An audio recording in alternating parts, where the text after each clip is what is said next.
experiência, né? Teve uma confecção, ela fabricava calça jeans aqui em Goiânia.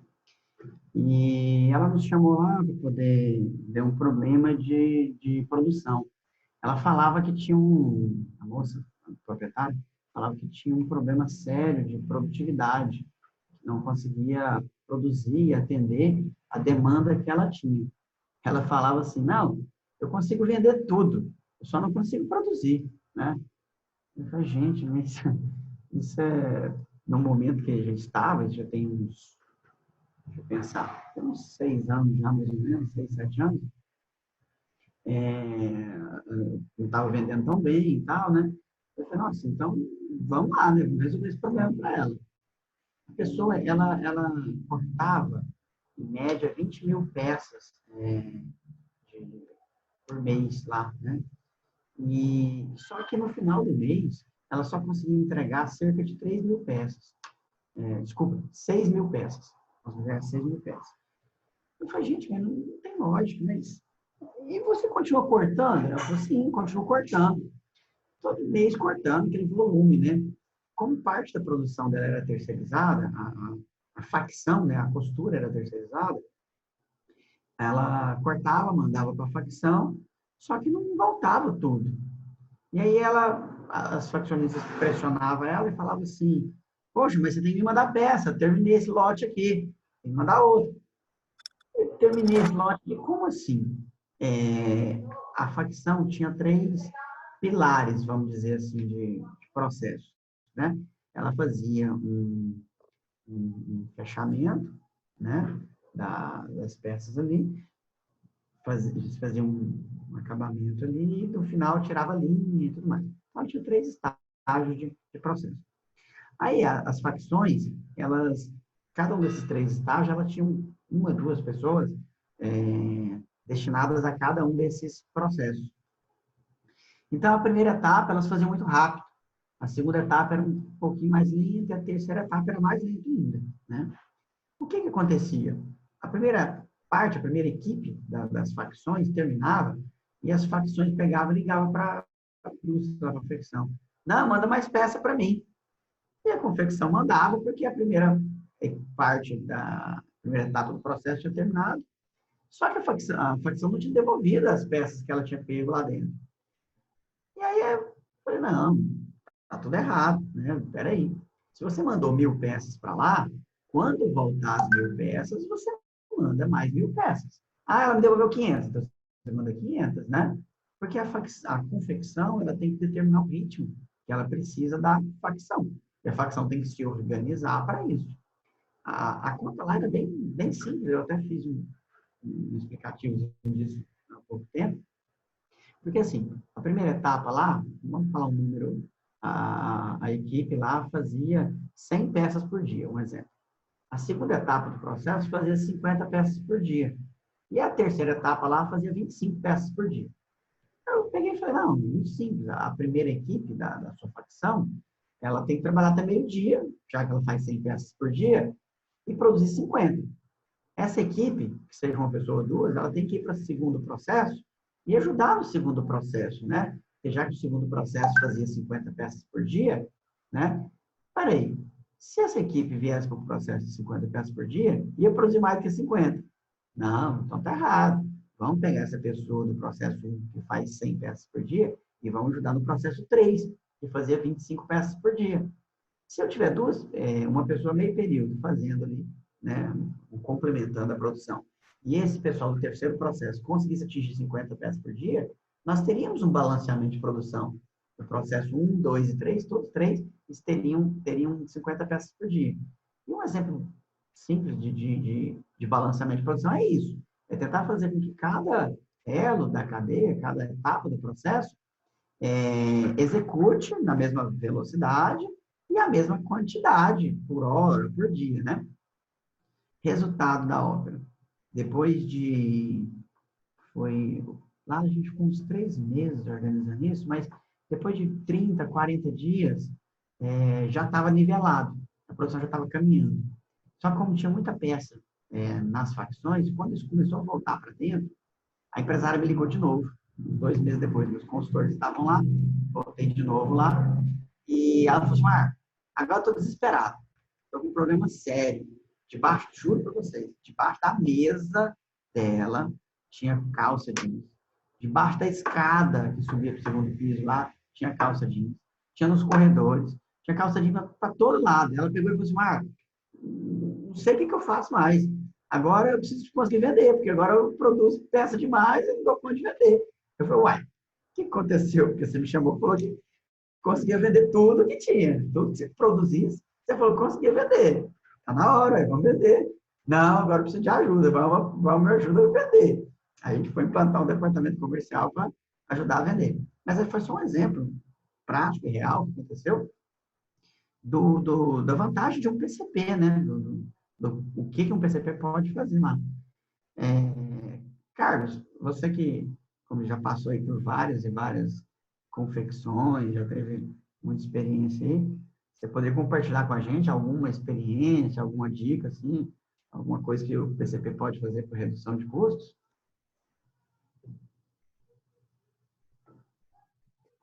Então, Silmar, está me ouvindo aí?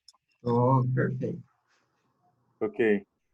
Primeiramente, gostaria de agradecer o convite de estar juntamente com vocês, né, pessoas que eu admiro.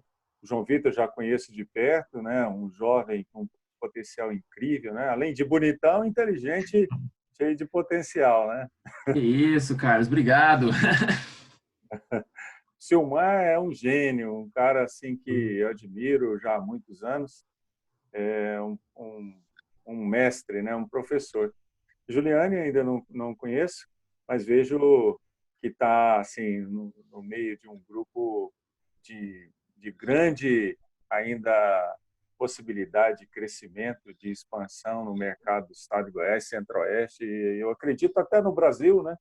Até falei para o Silmar outro dia, falei assim, eu ainda vou ver você lá no Pequenas Empresas, Grandes Negócios, dando dica para esse pessoal aí. Amém, Eu né? comecei em indústria de confecção em 1989, na Contraponto, e por lá eu fiquei uns 10 anos. E eu percebi lá grandes dificuldades que eles tiveram, né? Mas eu sempre fui estudioso e gosto de pesquisar e entender as coisas. E um dos problemas que eu percebi ao longo desses 30 anos, assim, nas indústrias de confecção, o problema principal, como o João Vitor estava falando de custo no outro momento, é a sazonalidade, né? As coleções não têm o mesmo formato, não têm o mesmo volume, não têm o mesmo custo, né? Então, quando se analisa todo o ciclo operacional, quando você percebe que as indústrias, os empreendedores, os empresários, eles têm um desafio muito grande na composição do custo, na composição do preço, porque até não sei que escola é essa que acabou ensinando sobre markup. Eu e Silmar, nós temos a mesma opinião, nós somos contra o markup, né? E o planejamento dessa coleção acaba cometendo alguns equívocos, a iniciar pelo custo, que formam um preço, um índice de margem para se aplicar no custo, equivocadamente, colocando que naquela coleção a margem de 1,8 ou 2,1, ou às vezes tem gente que põe 2,5 até 3, que está certo. Aí eu mostrei para vários empresários que não é assim que se compõe o custo, não é assim que se planeja uma coleção, e de que esse equívoco, né, estava trazendo para ele um prejuízo que não era declarado no DRE. O DRE não demonstrava esse prejuízo. Gastava-se muito para se produzir um volume maior, o ciclo operacional de uma empresa chega a 300 dias, né? E a pessoa colocava ali, meu custo mês é isso daqui, eu divido por X peça que eu fabriquei, está aqui meu preço de venda, estava errado. O ciclo operacional mostrava que entre a primeira peça fabricada e a última recebida, né, lá nos títulos, mostrava que a formação do preço estava errada e, infelizmente, às vezes aquilo que ele mais produzia, né, era o que menos tinha trazido lucro para ele.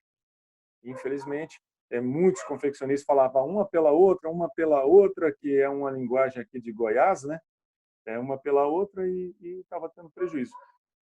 Agora, uma forma de sanar isso é justamente estudar todo esse movimento, né, da produção, a pessoa fazer um planejamento inteligente, né, um planejamento estratégico, inclui também, né, entender como gira tudo isso, cada cliente que compra, cada produto que vende, o que gira realmente, né? Eu consegui fazer numa empresa recentemente, de um amigo nosso aí, o seu Marco conhece bem, às vezes dá um pouco de estresse isso, porque o empresário não gosta de algumas verdades, né? E ele não gosta de algumas atitudes de um consultor ou de um gestor, porque ele é confrontado em alguns otimismos excessivos que eles têm. Eu falei, vamos fazer um just in time aqui, né? E o just in time transformou tudo a produção e o comercial dele em percentual. E quando transforma tudo em percentual, se aproxima mais do planejamento. É assim, na hora de fazer uma aposta comercial, o gestor comercial, os representantes são muito otimistas. Ah, isso está lindo, isso vai vender, o preço está bom, está bacana. Mas na hora que você vai acompanhando o dia a dia, o cenário real, né? Aí você vai fazendo ajustes, tanto lá nas compras de matéria-prima, né? E como também na execução de produção. Aí você percebe que o PCP, na verdade, ele traz vitalidade para a indústria de confecção, ele traz força financeira para a indústria de confecção. O PCP, eu acho que mais do que nunca nesse cenário atual, né, eu estou num grupo aí de alguns empresários que me incluíram, eu falei, graças a Deus o pessoal me achou aqui, porque o PCP não tinha tanto valor assim até um pouco tempo atrás. As pessoas entendiam que o PCP é como um custo necessário. E num cenário mundial hoje, nenhuma figura será tão importante nas indústrias como o PCP. É uma figura. Todo otimismo caiu por terra e agora toda a racionalidade, toda a competência e toda condição de planejamento será necessária para que o cenário seja mudado, né? Então eu falei no grupo lá, tá pessoas assim como Maísa da MC Company, então pessoa Raquel da Sete ali, tem Lisa Brasil, tem muita gente ali no grupo. E eu cheguei e falei assim, não, nada disso. Assim, o que está acontecendo agora? Os clientes vão, né, ser mais rigorosos para comprar, porque roupa não é um item de aquisição que é tão necessário e tão urgente já porque existe um afastamento social.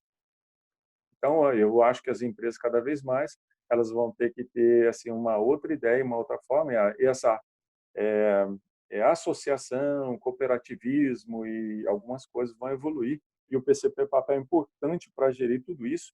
Assim, estão surgindo grandes ideias, né? Eduardo Christian, lá de São Paulo, é um cara que está bombando no Instagram, tem a ideia exata do que tem que acontecer, ajustes, recuar nos custos, né? Um planejamento muito mais criterioso, parcerias com clientes que eram potencial e estavam com ele há 7 anos, parcerias entre empresa de jeans, empresa de malha, a coisa vai evoluir, vai ficar bonito por agora. Então, encerrando minha fala aqui, que eu falo muito, mas eu amo essas coisas da indústria de confecção, eu creio que hoje, mais do que nunca, a Resulte e os seus profissionais, e nós, né, que somos, assim, tem alguma experiência de mercado, vamos ser requisitados para esse mercado de uma forma, assim, que esqueçamos um pouco aquela questão do passado, né, que a gente falava assim, então, se eu preciso 15 mil, tem que fazer 500 por dia. Não vai ser assim,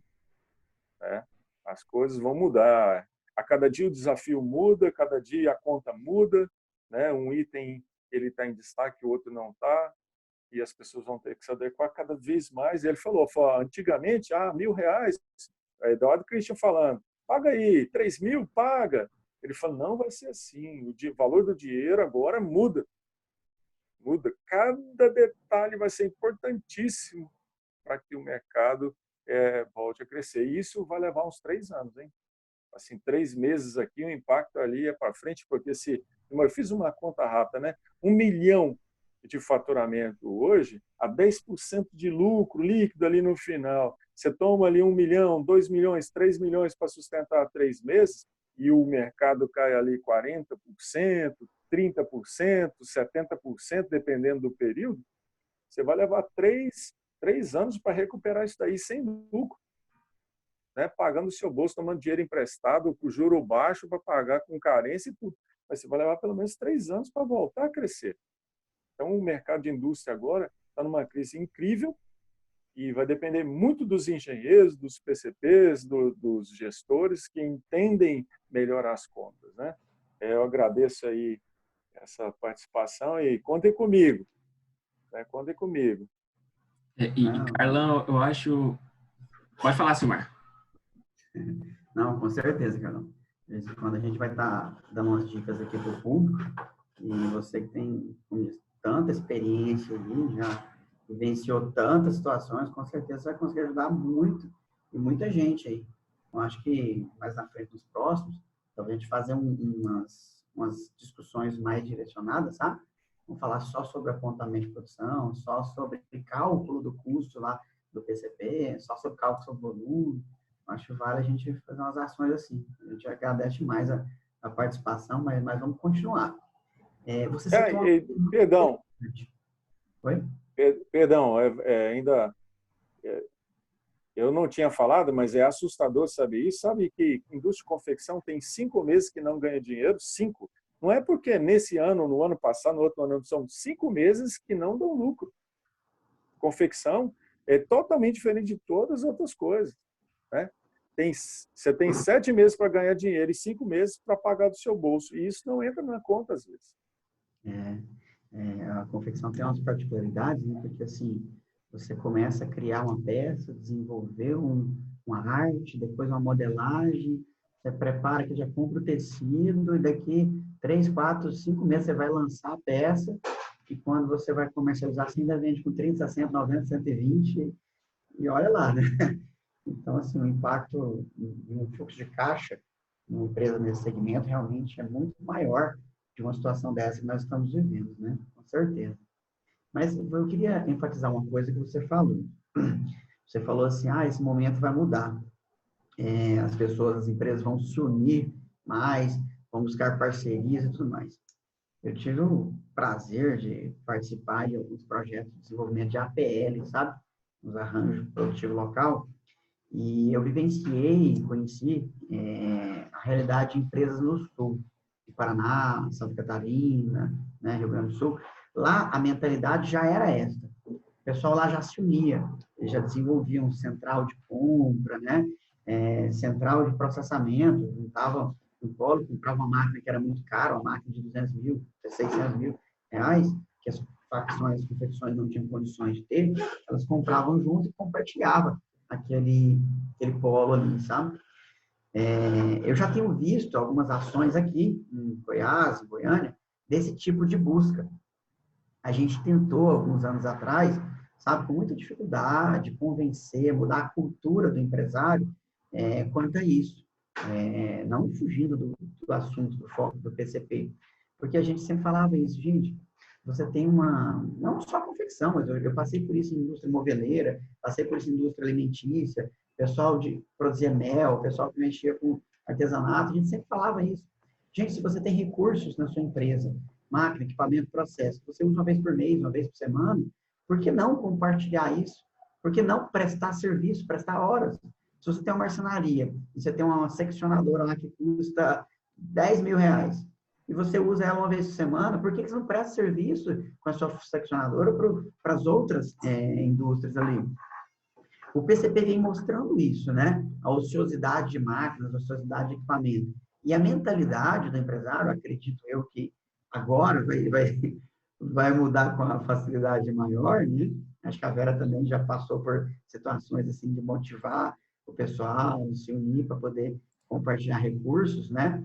E a gente sempre teve dificuldade por causa da cultura, da mentalidade do pessoal. Não, mas o cara é meu concorrente. Eu não posso fazer isso porque eu vou privilegiar ele, eu vou ajudar ele. E não é assim que funciona. Numa outra live eu comentei isso. O pessoal tem medo do concorrente, né? Mas quando a gente enxerga um PCP, entende o processo, entende o custo dentro da indústria e fala assim, poxa, se eu consigo reduzir esse custo em 20%, em 30%, em várias situações nós presenciamos isso. Teve custos que a gente conseguiu reduzir 40% do custo, simplesmente otimizando o uso do processo, né? Utilizando o uso do recurso, da máquina, do equipamento. Você foi muito feliz na sua citação, porque, assim, eu acho que essa realidade, ela vai se enfatizar, assim, muito. O pessoal, eu tenho medo do concorrente. Pô, então por que você vai para 44? Por que você vai lá vender roupa lá, onde tem 10 mil concorrentes do mesmo lado? O concorrente, às vezes, é bom, gente. Se ele está do seu lado e todo mundo sabe que ele tem muito daquilo, o cliente vai buscar por aquilo. Vem gente do Brasil inteiro para ir na 44, que hoje está lá fechada, né? Então, eu acho que fica uma dica, um recado para nossos amigos, clientes, parceiros, empresários que estão aí tentando orientar nesse momento de dificuldade, de assim, vamos tentar compartilhar recursos, vamos tentar buscar ajuda, né? Vamos tentar buscar apoio de nossos parceiros e não concorrentes, né? Vamos tirar essa palavra da boca. A gente tem que ser melhor do que o concorrente, sim, na qualidade do atendimento, na presteza. A gente tem que ser melhor do que o concorrente para com o cliente, né? Mas o concorrente nos ajuda também para atender o nosso cliente em muitas situações. Você pode terceirizar um processo, né? Você pode pedir auxílio de várias maneiras aí para um parceiro, concorrente, vamos dizer assim. E eu presencio e participo já de uns 4, 5 grupos aqui de empresas segmentadas, né? Que eles se ajudam pra caramba. Eu participo de um grupo de produtor rural, um grupo de confecção, um grupo de indústria moveleira, um grupo de lavanderia, uns supermercados, e todos eles compartilham informação. Eles fretam ônibus para ir numa feira lá em São Paulo, para ver um evento, sabe? Então, eles compartilham preço de compra de um material. E isso tem sido fantástico. Tem uns 10, 11 anos que a gente faz isso nesses grupos. E, cara, eu só vejo benefícios, né? Eu não vejo isso como um problema. Aí, desculpa, você falou que você fala demais, acho que eu falo mais ainda, né? Vou deixar o pessoal falar um pouquinho. Né? A Vera já vivenciou algumas coisas nesse sentido também, né?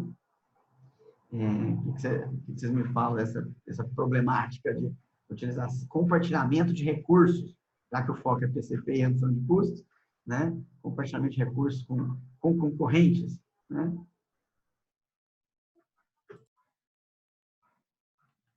Vera, você está sem áudio.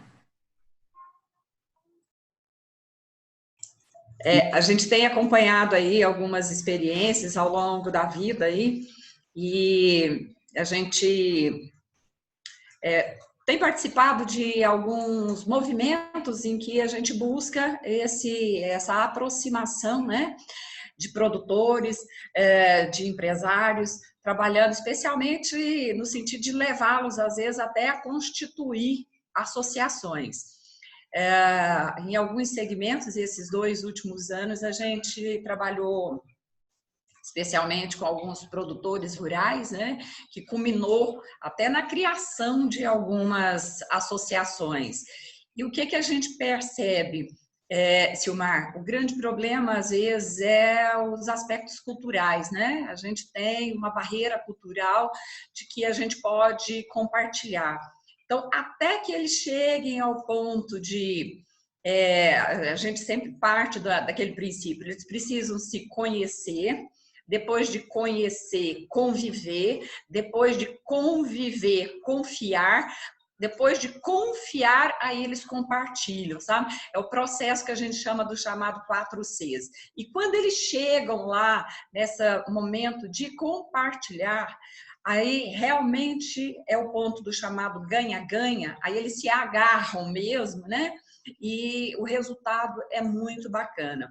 Recentemente eu fiz um trabalho dessa natureza com um grupo de produtores florestais, que era um ramo que eu era extremamente ignorante, né?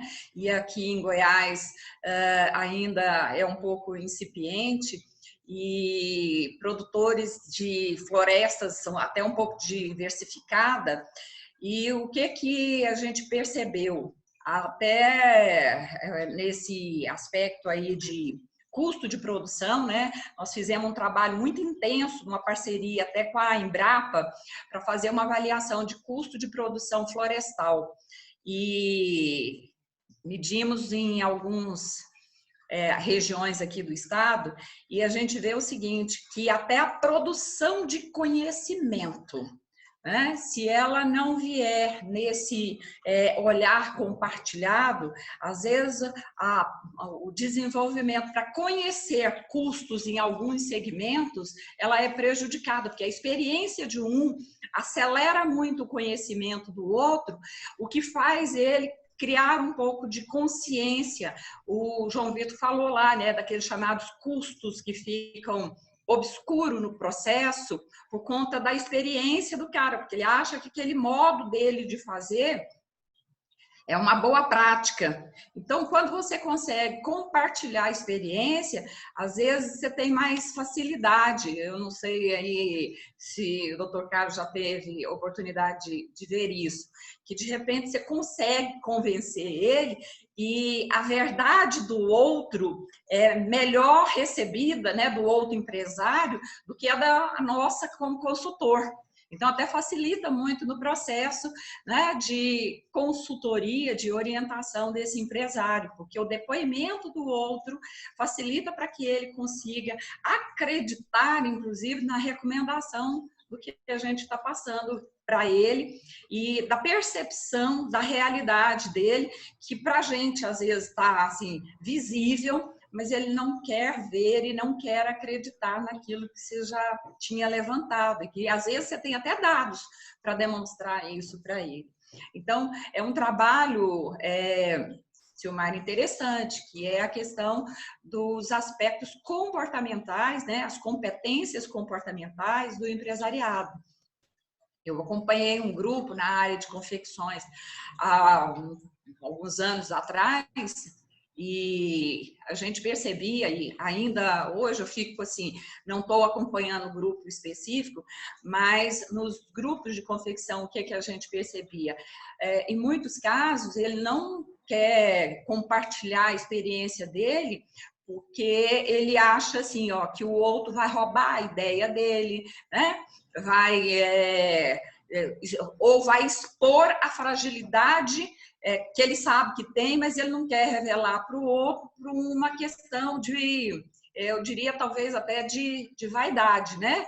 E ali acumulando perdas. Agora já não vai poder, né? O doutor Carlos falou muito bem disso. Eu acho que o impacto em alguns setores, e eu creio que de confecção, eu tenho acompanhado um pouquinho agora o setor de construção civil. Ontem mesmo nós estávamos fazendo uma reflexão nesse setor e não dá para ser menos de 3 anos, não. Realmente, a gente sabe que a condição de alguns segmentos vai ser assim complicado mesmo. Tanto na confecção aí como na construção civil, eu diria o seguinte, que esse gerenciar de centímetro para ter algum ganho em metro. Se ele não gerenciar centímetro por centímetro agora, o risco e o impacto vai ser em metros e metros, né? Então, essa é uma situação que, para nós, até como cidadão, né? Eu acho que a gente tem que buscar caminhos para auxiliar mesmo. Acho que agora a gente tem que ter um pouquinho mais de desprendimento, até para devolver um pouquinho mais rápido para a sociedade, porque a gente fica, né, Silmar? Eu sei que você é assim, ansioso para devolver para a sociedade aquilo que a gente ganhou, né? Que a gente teve a oportunidade de receber. E agora eu acho que assim, o peso de devolver o que a gente conhece, sabe, é maior, mais do que nunca, porque é onde que todos nós temos a chance de sair um pouco melhor de toda essa situação que nós estamos vivendo aí. Mas obrigada, viu, Silmar, pelo convite, pela oportunidade aí. Nada, nós que agradecemos. Eu acho que a população que agradece, né? Eu acho que você falou bem, cara. A gente Eu tive uma vida, assim, acadêmica também, né? Tive aí 4 faculdades ministrando aula e tal. Eu sempre fui apaixonado por ensinar, né? Justamente por isso, porque a gente vê tanta empresa passando dificuldade e, às vezes, eu vou ser muito sincero, não é nem pelo empresário que está ali, não, sabe? É porque a gente sabe que tem a empresa ali e que tem 10, 20, 30, 50 famílias que vivem daquilo, sabe?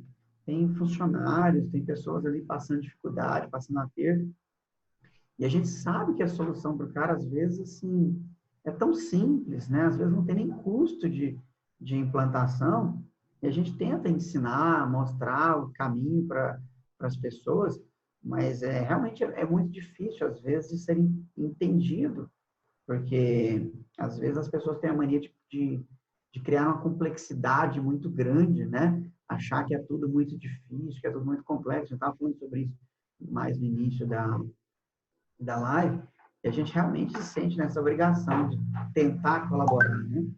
A gente sempre faz Mar, eu vou isso. pedir perdão, que eu tenho um compromisso agora às 9h30, e eu queria Não, muito poder continuar com vocês, mas infelizmente eu já tinha um outro compromisso agendado agora para as 9h30. a gente Né? agradece muito, cara. Agradeço a Obrigado. oportunidade, deixo aí a minha gratidão e você sabe, né? No que puder, eu quero contribuir. Tá, ok, muito obrigado, Ótimo. cara. Obrigado, viu? Agradeço. Depois a gente Então, volta. Tchau, Tchau, tchau, tchau. tchau. Obrigado, até mais. Com Deus. Ô, Silmar, até aproveitando, a gente está com o final dessa gravação aí para mais 7 minutos. Eu queria fazer um vínculo com o que a Vera falou, que você complementou aí, porque eu gosto muito da gestão de projetos, eu gosto muito dos conceitos de gestão de projetos. E uma das áreas de conhecimento da gestão de projetos é a área de conhecimento de integração. E é legal que a área de conhecimento de integração, ela estimula que as áreas, os departamentos dentro de uma organização, logicamente que focado, né, no projeto, né, que é um esforço temporário, início, meio e fim, cronograma e tal, beleza. Mas que que a integração, ela é fundamental entre os departamentos, entre as áreas envolvidas num processo. E quando a gente fala em compartilhar, e sua pergunta lá atrás, né, com relação a concorrentes, a empresas similares e tudo mais, eu acho que é legal a gente tentar expandir essa integração em relação a empresas do mesmo setor, do mesmo segmento, porque a partir do momento, até já vinculando com que o que o Carlão tinha comentado antes, né? É muito interessante a gente pensar em empresas concorrentes conversando entre si. Empresas concorrentes podendo, às vezes, uma gerar valor para a outra no desenvolvimento das atividades, de suas atividades. E isso é fundamental, isso é legal. Essa integração não deve acontecer só dentro da organização, deve ser também entre organizações. Isso é essencial. É verdade. Na verdade. João, como você vai estar mais? me permite? Só um adendo aí ao que você falou. A palavra concorrente dentro do mercado, ela foi desenvolvida de uma forma equivocada, justamente por causa da nossa cultura. Não existe concorrência, a não ser que haja uma competição. Na verdade, Legal. todos concorrem para o mesmo objetivo. Eu não preciso e nem consigo vender para todo mundo, não é? Então, logo, não existe concorrência se eu não consigo vender para todo mundo. Então, quando a consciência de que eu vendo para alguns, e esses alguns é o que eu consigo atender e fazer, realizar meu projeto de negócio, então a palavra concorrência ela passa a ser substituída por cooperativismo. Eu vou cooperar com o mercado, vou cooperar com e vou reduzir assim as minhas dificuldades ajudando esse mercado a solucionar as Perfeito. dificuldades do mercado. Perfeito. Eu acho que eu não vou saber falar as palavras certas. Eu ouvi de uma pessoa que eu admiro muito há poucos dias, Ele falou assim, hoje nós estamos num momento complicado aí, e as pessoas não entendem que nós vivemos em uma sociedade. E a sociedade, né, é como se fossemos sócios, porque nós somos sócios na rua, que é um bem público, nós somos sócios, né, em uma cidade, na utilização dos nossos políticos, de todos os nossos recursos, na saúde, né, no transporte público e tudo mais, e as pessoas têm que começar a ter mais consciência, né, desta sociedade, né, e começar a usufruir dos bens coletivos da maneira correta, né? Eu acho que isso retrata bem o que nós estamos tentando explicar do PCPI, da utilização de recursos, máquinas, equipamentos, processos, né? Da utilização de bens coletivos em muitas situações, que é muito plausível e bem-vinda, né? Principalmente no momento agora dessa dificuldade. Tá? Eu acho que o João vai ter que encerrar a sala, porque ela está finalizando uns 40 minutos, já que o Yuri vai entrar agora também, ele também teve experiência em confecções. Que tal a gente fazer essa outra live focada, já que a gente falou tanto de confecção? Vamos fazer uma aí voltada só para confecção e a gente fala em pontos mais direcionados? Vocês estão de acordo? Pode ser? Pessoal, eu vou ter que sair, mas aí na próxima eu acompanho vocês, tá bom? Ok. Não, muito obrigada. Legal, Prazer obrigado. aí, Carlos. A próxima. Tchau, até mais. Então, beleza, a gente já manda outro link. Até mais.